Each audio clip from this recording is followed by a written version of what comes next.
किन मुद्दों को लेकर के आप खासकर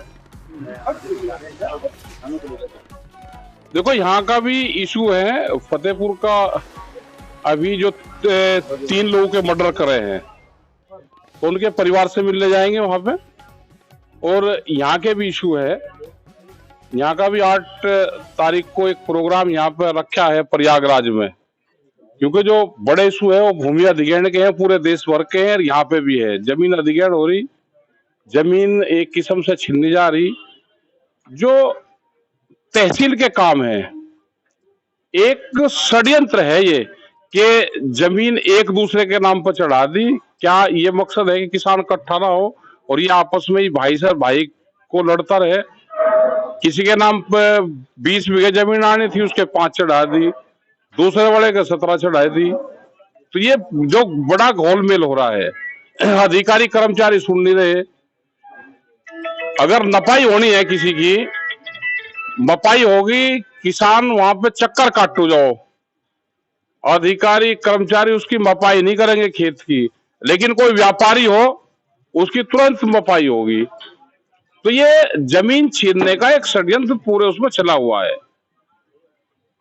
यही सारे इशू है। यहाँ पे एक बड़े आंदोलन की जरूरत यहाँ प्रयागराज में भी है। आज भी एक युवक को यहाँ पर जिंदा जलाया गया है। जिंदा जलाया गया, बिल्कुल कानून व्यवस्था फेल है।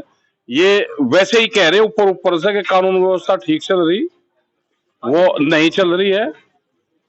पूरी इनकी जांच होनी चाहिए, जैसे उसको जला है और जैसे सरकार दूसरों के साथ में काम कर रही, तो ऐसे ही कोई भी अगर जिन्ना अपराध करता है तो उसको जैसे दूसरों को सजा दे रही, उनको भी दे दो। यूपी कानून व्यवस्था ठीक नहीं है। आपके दूसरों का मतलब क्या है?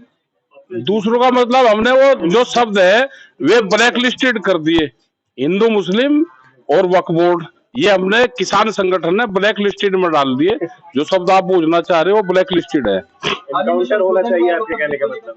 करें, वो कहने की जरूरत नहीं है। तो सब जैसे जो पहले से व्यवस्था चल रही, आप उसी पे काम करो ना, पक्षपात क्यों करते हो?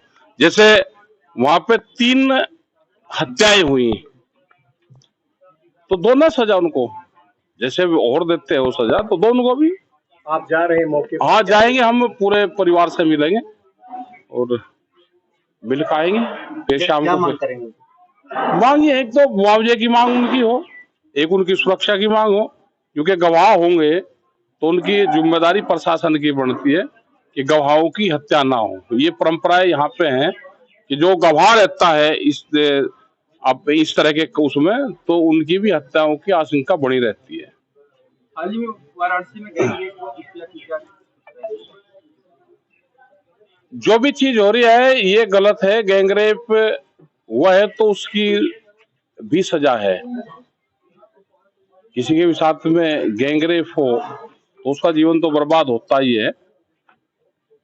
और निर्भया हत्याकांड और गैंगरेप हुआ था तो एक मिसाल है, तो सबको उसको याद रखना चाहिए, और हुआ है तो उनको सजा मिले।